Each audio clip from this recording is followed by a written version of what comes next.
So if you were a man living in ancient Rome or Greece and you woke up one morning and decided to, just shave your beard, you were not making a simple fashion choice. No, definitely not. You were not just trying out a new look for the summer. According to some of the greatest minds of that era, taking a razor to your jawline meant you were committing a direct, hostile offense against the very fabric of the universe. Which is wild to think about today. Right. You were lodging a formal physical complaint against the cosmic order. And to understand why facial hair carried the weight of a theological mandate, you really have to understand the turbulent history of a single concept. A single, very specific concept. Welcome to Reformed Thinking. Today we are taking a comprehensive look at a massive stack of source text regarding two ancient Greek words. Those words are physis and physikos. And when translated into English, you know these words as nature and natural. We throw those words around constantly today without a second thought. I mean, you see them on grocery store labels. Right, like all natural ingredients. Yes. Or we talk about human nature or natural law as if they are static, universally agreed upon ideas. But the text in front of us tells a vastly different story. It really does. Our objective for this deep dive is to track how a word that started out describing a literal, physical sprouting plant evolved into a universal divine principle. And then it fueled massive intellectual battles over the essence of reality. Yes, and eventually became a highly specific surgical instrument in the hands of the New Testament writers. So by the end of this conversation, you, the listener, will understand the historical weight behind these terms.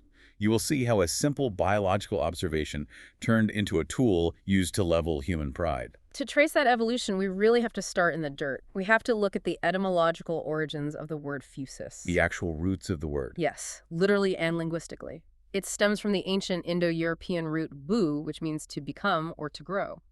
That root seems to have spread all across the map. It is the linguistic ancestor to the Sanskrit word bu, the Latin fu, and even the English word be. Right, so the very DNA of the word is tied to existence, but specifically a growing active existence. It is an active verbal abstract. So it's moving, it's doing something. Precisely. In its earliest Greek usage, physis is fundamentally about plant growth. If you read early Greek literature, writers use it purely for biological development or the external form of something that grew out of the ground. I think we have a pristine example of this in Homer's Odyssey, right? Going all the way back to Book 10. Book 10, line 303, yes. Odysseus is dealing with the sorceress Circe, who has been turning his men into pigs. As one does in Greek mythology. Naturally. And the god Hermes steps in to offer a pharmacological defense. Hermes hands Odysseus a curative herb called moly to protect him from the magic. Okay. And Homer uses the word physis to describe the visible nature of this specific plant. He points out that it has a black root and a milk-white flower. That is its physis. Wow, so it is a purely physical, observable description of a botanical specimen. There is no philosophical baggage attached to it yet. None at all. I am picturing a time-lapse video here. A seed violently bursting through the soil, pushing upward, sprouting leaves. That is a great image for it. Because when I hear the word nature today, my mind defaults to a static painting of a landscape. A quiet forest, a still mountain. But this original Greek meaning is an active verb. It is a biological event happening in real time. And that active biological event begins to expand its meaning as Greek society develops. By the 5th century BC, we see writers taking that concept of a plant sprouting and applying it to human beings. Okay, so making the jump from botany to biology. Yes. The Pre-Socratic philosopher Empedocles starts using physis as a correlative to the word for destruction. For Empedocles, physis means birth or origin. He talks about the origin of human limbs using this specific term. So we move from a black-rooted herb sprouting from the dirt to a human child being born from a mother. The word is mapping onto physical human descent. Right. I can see how that leap happens, but this seemingly minor shift must have triggered massive practical consequences for the average ancient Greek citizen. It absolutely did. It created a strict legal category. How so? Well, the dative form of the word, phusei, comes to mean by birth. This becomes the primary mechanism for deciding who is a legitimate heir and who is a so-called bastard. It differentiates legitimate physical descent from adopted status. So if I am a wealthy Athenian merchant trying to figure out who gets my estate when I die, this philosophical word suddenly becomes my legal bedrock. That is the practical reality. The historian Polybius gives us a perfect illustration of how rigid this became. He uses the phrase kataphusin, meaning according to nature, to describe family lineage within the famous Carthaginian dynasty. Okay, what does he say? Polybius notes that Hamilcar is Hannibal's father, kataphusin, by natural physical descent. Meanwhile, Hasdrubal is Hamilcar's son-in-law by marriage. Got it. So the terminology creates a hard boundary between blood relations and legal or contractual relations. We have gone from a word about a medicinal herb in Homer to a legal category for family inheritance in Polybius. That is a solid, grounded progression. But there is a massive conceptual leap waiting for us. Right, because a physis is entirely about what you can see under a microscope, the root of a plant, the birth of a child, the bloodline of a family. How does it turn into a word about invisible human character? That pivot happens primarily when the concept collides with ancient medicine and drama. Thinkers began to realize that physical things have properties you cannot see from the outside. Like hidden variables. Yes. Physis begins to describe the unseen, true constitution of a thing. We see this heavily in Ionian science, particularly with the famous physician Hippocrates. Okay, set the scene for us. If I am a patient in the ancient world and I come down with a terrible fever, the baseline assumption of the entire society is that I forgot to sacrifice a goat and Apollo is punishing me, right? It is a supernatural worldview. That is the exact environment Hippocrates is working in, and he pushes back against that mythological framework. He starts using physis to describe the true, inherent constitution of water, or the true makeup of specific sicknesses. He insists that a disease has a physis, a natural mechanism, an inner working that is independent of divine anger. Hippocrates applies this to the human body in general, looking for the original mechanical makeup of physical phenomena. He is stripping the superstition away from the symptom. He is looking for the invisible mechanics of the body. Precisely. And while the physicians are doing this with biology, the playwrights take this exact same idea into the realm of human behavior. So moving from the clinic to the stage. Yes. The tragedians, like Sophocles, grab this concept of an inner constitution and apply it to the human soul.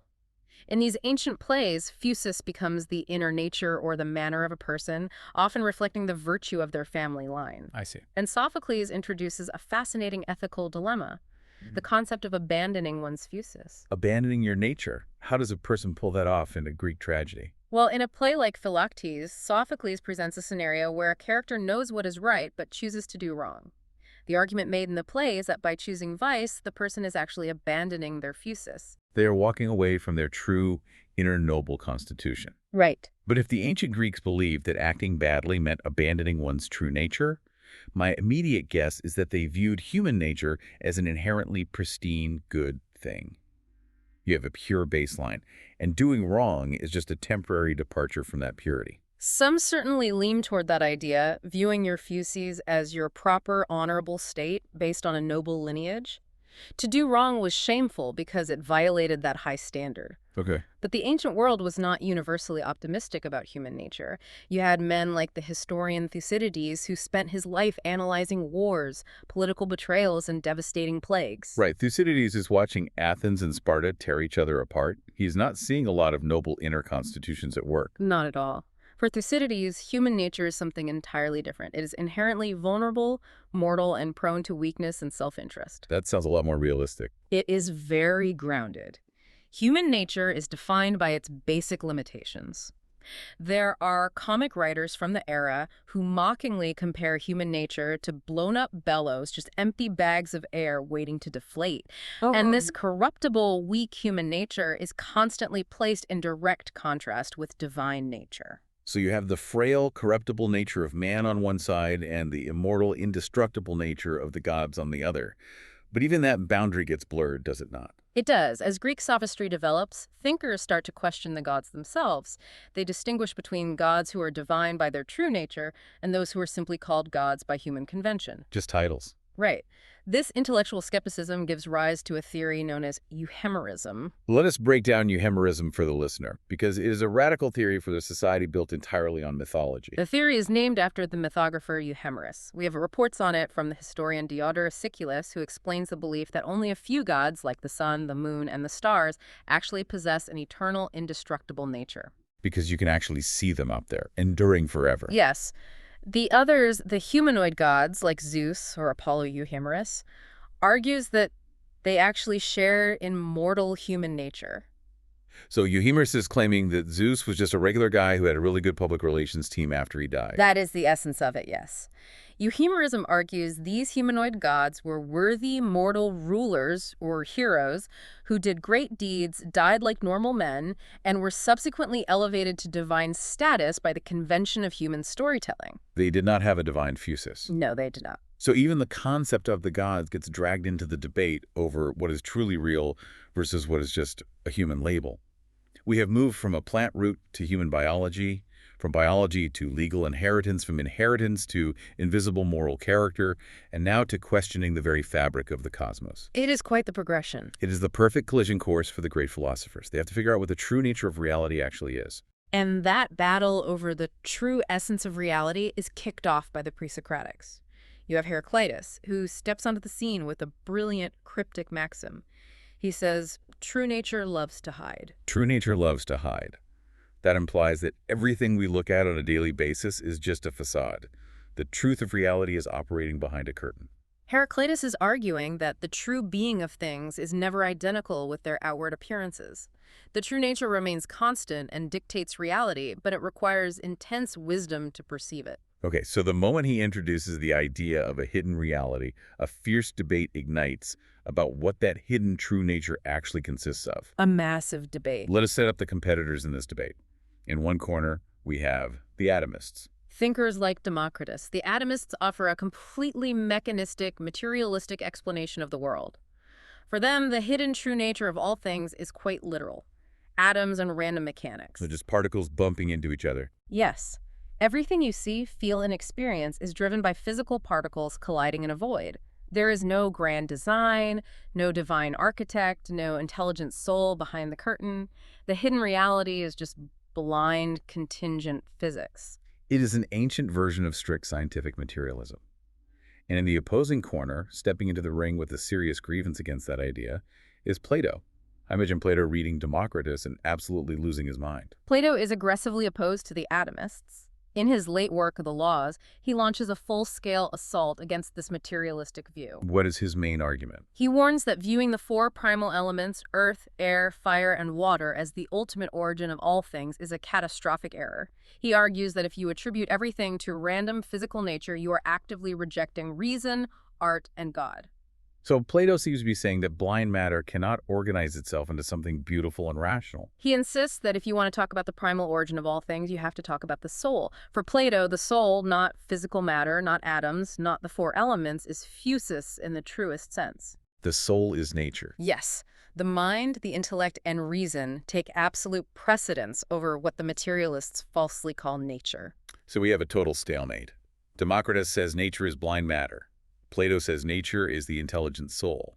Whenever there is a massive intellectual stalemate in ancient Greece, Aristotle usually shows up to organize the mess. He certainly tries. How does Aristotle handle this clash? Aristotle constructs a massive synthesis. He tries to build a uniform definition by combining both the idea of physical material and the idea of intelligent design. Okay, how does he merge them? For Aristotle, nature is the end product of a thing's development. He calls it the telos, the final goal or purpose. To explain this, he uses the analogy of a bronze statue. Walk us through the statue. If you ask Aristotle what is the physis of this bronze statue, he will say it includes the bronze material it is made of. So the atomists are partially right. The material matters. Right. But it also includes the form the artist gives it and the final essence of the completed work. You cannot say the raw bronze alone is the nature of the statue, just like you cannot say the abstract shape alone is its nature. It requires all of those pieces. Yes, it is the material, the form, and the final realized essence functioning together. Nature is the moving, primal force that brings a thing from raw material to its completed, purposeful state. If I can map this onto something a bit more practical, it's like building a house. If a construction crew drops a massive pile of bricks, lumber, and nails onto an empty lot, that chaotic pile of materials is not the nature of the house. No, it's just a pile. Right. The true nature of the house is the final, completed architectural blueprint realized in physical space. The bricks matter, but the nature of the house is the finished, purposeful structure where a family actually lives and functions. That is a brilliant way to frame Aristotle's view.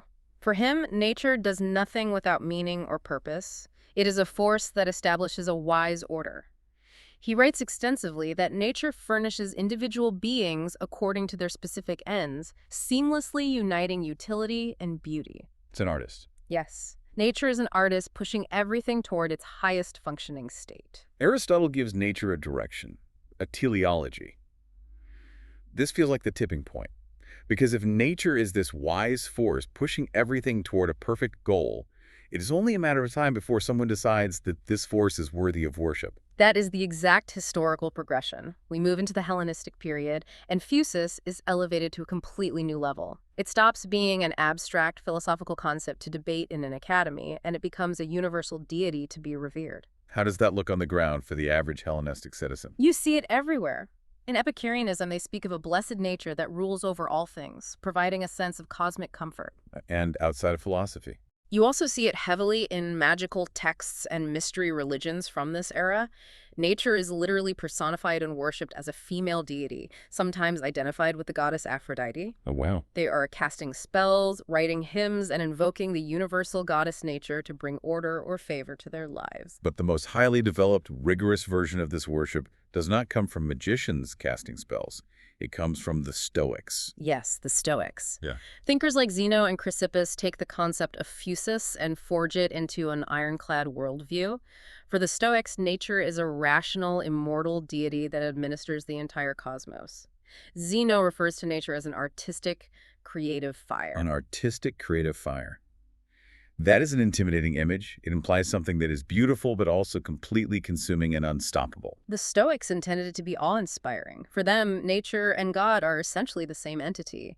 This divine, fiery nature permeates every single atom of existence, and it does absolutely nothing without a strict, rational purpose. So no accidents at all. None.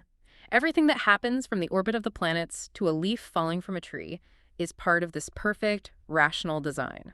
So if you are an average person living in a Stoic society, and you believe the universe is run by this perfect, purposeful fire, how do you actually live your life?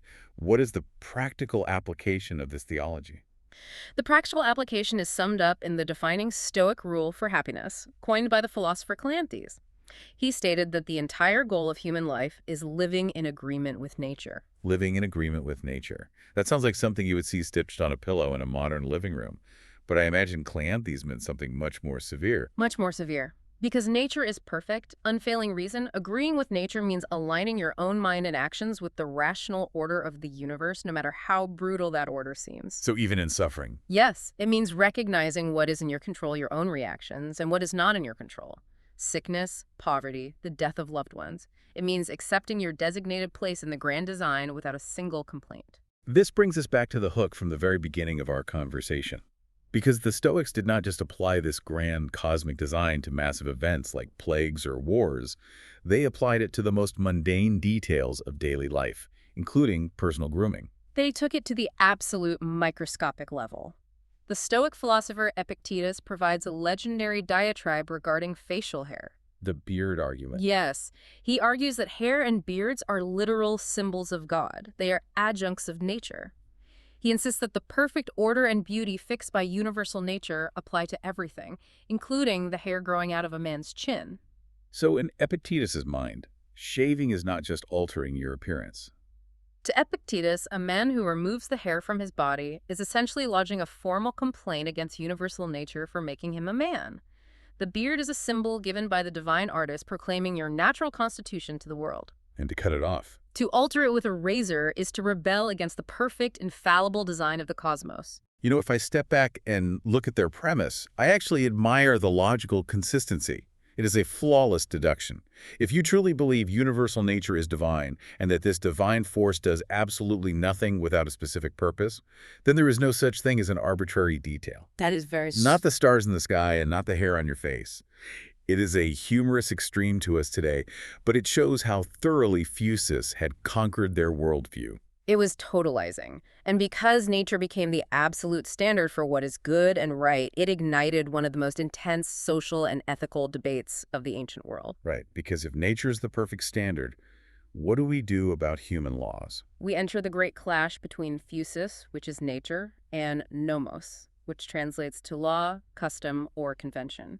This sounds like the ancient version of the debate over the social contract. Thinkers are looking around at their society, their courts, their taxes, and their class structures and asking, are any of these laws based on absolute reality, or did a bunch of rich guys just make them up? That is precisely the critique raised by the sophist philosopher Antiphon. He takes a radical deconstructive stance. Antiphon argues that human laws, nomos, are essentially arbitrary, arranged tyranny. Tyranny. Because the laws restrict what human beings naturally want to do. Yes. Antiphon claims that the things belonging to nature are necessary and real. They are undeniable. But the things belonging to human law are artificial restrictions designed to control people. So he pits them against each other. He pits nature and law as two warring spheres. What is natural is good. What is conventional is a cage. I can see how that logic leads directly to some of the earliest concepts of natural human rights. If nature is the ultimate reality and human law is just an artificial cage, then institutions like slavery are suddenly on trial. This is where the debate gets incredibly disruptive. You have a comic poet named Philemon who asserts a revolutionary thought. All men are created free by nature. Wow, that is massive. If nature makes all men free, then the human institution of slavery is nothing but an arbitrary, artificial law. It is nomos violating physis. That is a staggering ethical leap for a society whose entire economy ran on enslaved labor. When the sophists start declaring that human laws are just arbitrary tyranny, how did the heavyweights like Plato and Aristotle respond? They spent their whole lives trying to build ideal societies. They launch a massive defense of law and order. Plato and Aristotle push back with the argument that human reason and law are, in fact, part of nature. Aristotle famously declares that man is by nature a political animal. Meaning that organizing into cities and writing legislation is the most natural thing a human being can do. Yes. Aristotle argues that our ability to reason, to debate justice, and to create civic structures is a natural biological endowment. Therefore, a just law is not an artificial tyranny. It is the highest realization of human nature. So the battle lines are drawn. You have what is according to nature, contaphusin, and what is against nature, paraphusin. And this dichotomy gets applied to every aspect of society, especially sexual ethics, right? Heavily. We see this explicitly in Plato's late writings, particularly in his work, The Laws. Plato surveys human behavior and condemns certain sexual acts, specifically pederasty and same-sex relations, as paraphusin against nature. What is his baseline for determining that? Is he appealing to the gods? No, he appeals to biology.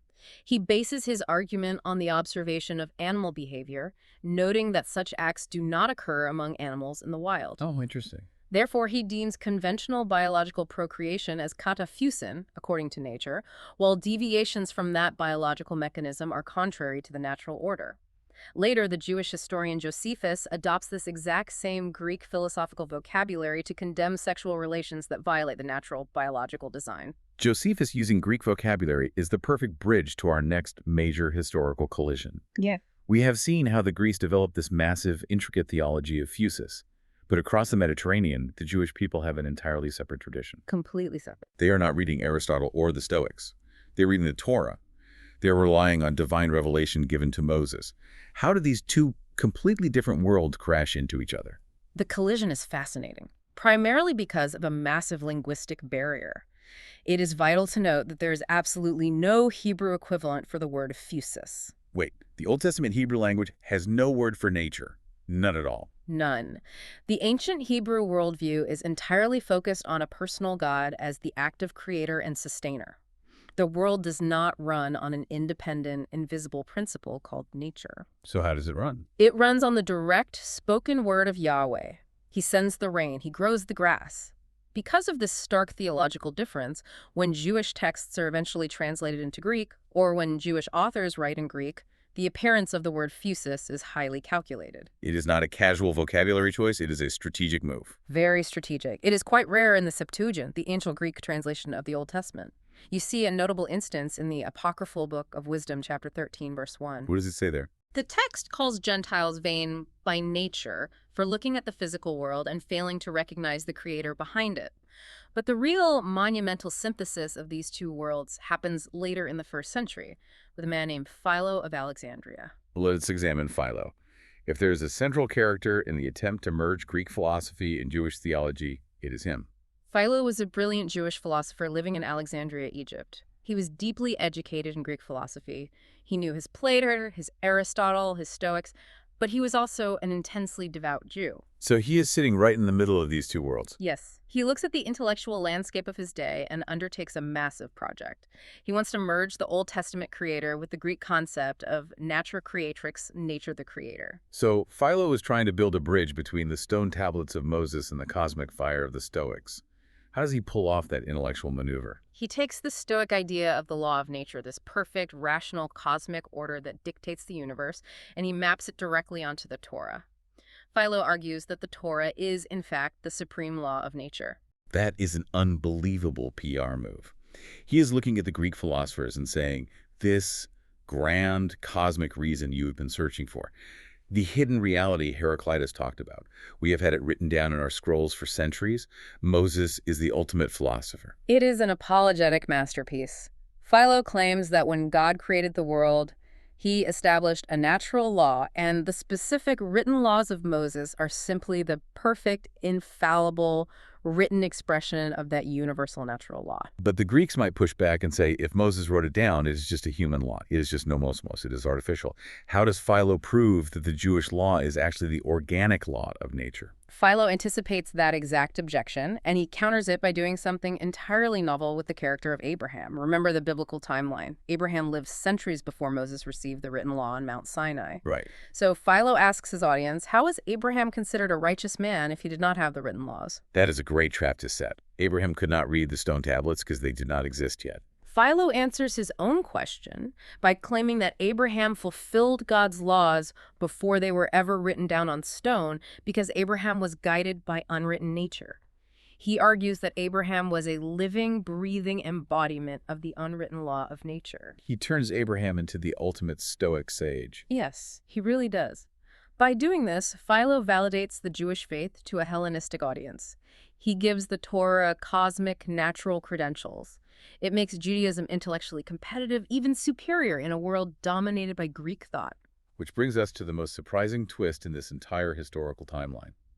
We have seen physis grow from a sprouting plant into a philosophical juggernaut, a Stoic god, and a brilliant Jewish apologetic tool. Right. So when we open the New Testament documents written in Greek during the first century, the exact same cultural moment as Philo, we should expect to see this word everywhere. It is the most powerful intellectual tool on the market. You would expect the early Christian writers to lean on it heavily to prove their point to the Greek world. But the statistical reality is shocking. The New Testament barely uses the word physis. After all that historical momentum, it just drops off the map. Out of the entire New Testament corpus, the word group appears only a handful of times. And this scarcity is a deliberate theological decision.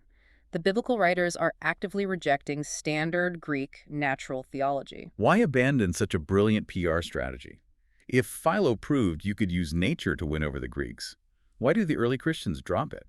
Because the New Testament writers fundamentally reject the idea of an independent divine nature that saves or governs people. They believe in a sovereign, personal creator who acts directly in history, independent of a mechanistic natural order. So nature isn't running the show. Exactly. Furthermore, they view the present natural order as fallen and corrupted. So when the Apostle Paul actually decides to pick up the word physis, it is a highly calculated deployment. He is using it as a surgical weapon. Let us examine Paul's surgical use of the word. Where does he deploy it? Look at Romans chapter 11. Paul uses an agricultural metaphor, which is very fitting given the word's ancient origins in plant biology. He is talking about the inclusion of Gentiles into the promises given to Israel. The olive tree analogy. Right. He compares the Gentiles to branches from a wild olive tree being grafted into a cultivated olive tree. Grafting a wild branch into a cultivated tree is a violent biological process. And Paul explicitly says this grafting happens parafusion against nature. Wait.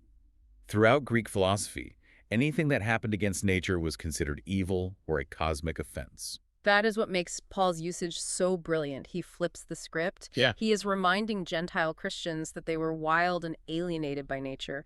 Their inclusion in God's promises is an unnatural act of sheer divine grace. Oh, I see. Paul is saying your salvation is not a natural right. It is a supernatural rescue that defies the natural order. He takes the biological meaning and applies it to salvation history, completely subverting the Greek assumption that natural is always the ideal.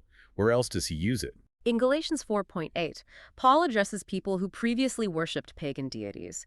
He writes that in the past, they were enslaved to beings that by nature are not gods. That is a direct strike against the entire Hellenistic pantheon. He just dismantles centuries of mythology with one phrase. By nature, they are not gods. They have no divine essence. Then, in Romans 1.26 and 27, Paul uses the adjective form physikos when diagnosing the depths of human rebellion against the Creator. He describes individuals exchanging natural sexual relations for those that are unnatural. Plucking that right from the ancient debates. Yes. Here, he adopts the standard Greek and Jewish apologetic vocabulary, the idea of an observable biological order, much like Plato and Josephus did, to demonstrate that humanity's rebellion is not just against abstract rules, but against the very physical fabric of creation. But the most intense use of the word, the one that has generated libraries full of theological debate, is in Romans chapter 2, verse 14. Set the scene for us, because Paul is launching a major offensive here. In the opening chapters of Romans, Paul is systematically dismantling human self-righteousness. He specifically targets the individual who boasts in possessing the written law of Moses, the very law Philo worked so hard to elevate. Okay. Paul points out a radical scenario. When Gentiles who do not have the law do by nature things required by the law, they are a law for themselves. Do by nature, phusai. That sounds identical to what Philo was arguing about Abraham. Philo said Abraham did the law by his unwritten nature. Is Paul agreeing with Philo here? Is he endorsing the Stoic idea that people can achieve salvation by following the law of nature? That is the critical junction where many misinterpret Paul. No, Paul is absolutely not endorsing the Stoic or Philonic idea of salvation through natural law. So what is he doing? Paul's overarching goal in Romans is to prove that every single human being, Jew and Gentile alike, is utterly trapped under sin and requires divine grace. So what is his actual angle when he says the Gentiles do the law by nature? He is weaponizing the concept of autonomy to attack religious boasting.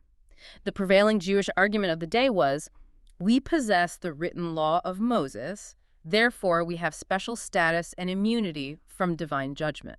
And Paul says, Paul counters by saying, look at the Gentiles. They do not have your scrolls. Yet sometimes they do what the law requires just by the instincts of their natural conscience. They are a law to themselves. I see the trap he is setting. If I am an ancient Jewish intellectual, I am using Philo's playbook. I am telling the Greeks that our written law is superior, and Paul takes my prized possession, the law, and levels the playing field. Yes, that is correct. Paul is saying to the Jewish listener, your mere possession of the written law gives you no special advantage because even people without the scrolls can occasionally figure out the basic moral requirements by nature. But here's the catch. Neither you, with your stone tablets, nor the Gentile, with their natural conscience, actually keep the law perfectly. It is a devastating rhetorical ambush. Paul knows the Jewish intellectuals are using Hellenistic terminology to look sophisticated to the Greeks. He takes that exact same terminology and turns it back on them. It is a brilliant move. He strips away any room for human boasting based on religious heritage. He levels the ground entirely before a sovereign God. Whether you have the law on stone tablets or just a natural conscience, you all fail to live up to God's standard. That theological maneuver shatters the ancient categories, and this leveling of humanity becomes even more stark, almost uncomfortable, in a passage like Ephesians 2.3. Let us examine Ephesians 2.3, because the theological weight of a single phrase in that verse is massive. The text in Ephesians is describing the spiritual condition of humanity before encountering the grace of Christ. The author writes, we too were by nature children of wrath, like the rest of mankind. By nature children of wrath. I want to zero in on the phrase, we too. Why is the inclusion of those two words so significant in the first century context? Remember the Jewish apologetic we discussed earlier in the Book of Wisdom? The standard accepted claim in Jewish thought was that only the pagan Gentiles were doomed and ignorant by nature. Because they did not have the covenant. Right. The Jewish people believed they were rescued from this natural doom by their covenant, their lineage, and the law. Ah.